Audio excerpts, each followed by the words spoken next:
I am the director for the Center for Health Education and Promotion. I oversee the health and well-being of the campus through peer education support, through programming and workshops, and then working one-on-one with students to help them create the best life for themselves throughout the entire college experience. I started out as a psych major, changed to social work because it had a better path for me, and then from there forward, I finished in 4 years and then went straight to grad school 3 days later through the social work and emergency management programs. So did 2 years, 2 degrees straight through. Had a graduate assistantship that really helped pay for that because I don't think had I gone to grad school that I would really have had the opportunity to pay for it out of pocket. So that was really exciting. As a student, I was pretty ambitious, hardworking.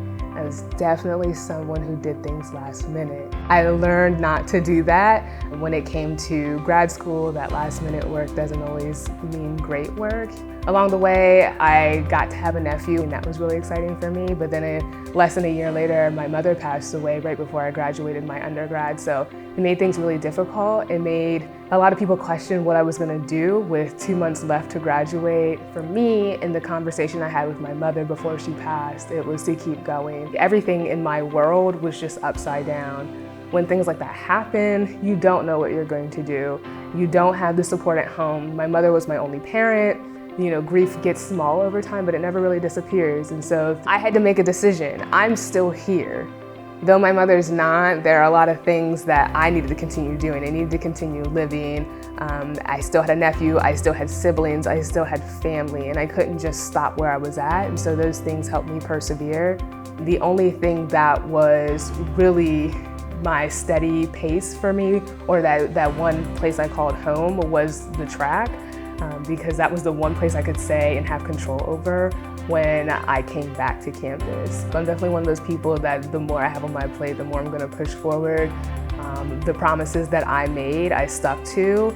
I have a goal, I'm gonna get there, and I'm gonna find a way and make one, which was a slogan for our track team at one point, find a way or make one.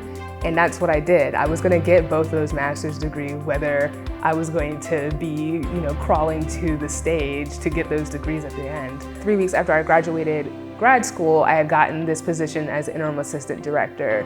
3 months later, I was diagnosed with cancer. So again, one other thing that I'm like, what the heck? I can't get through anything without having any issues. And so I just celebrated my 2-year cancerversary, which is really great this past Saturday. Having that tumor removed and being a new professional at the university I just graduated from a couple months ago, to have the support really, really helped shape who I was. The words of encouragement I have is control the things that you can control and don't dwell on the things that you cannot, because that's a lot of energy that you're wasting. And instead of figuring out what to do about the issue that you can't control, try to figure out the path of success on the things that you can control.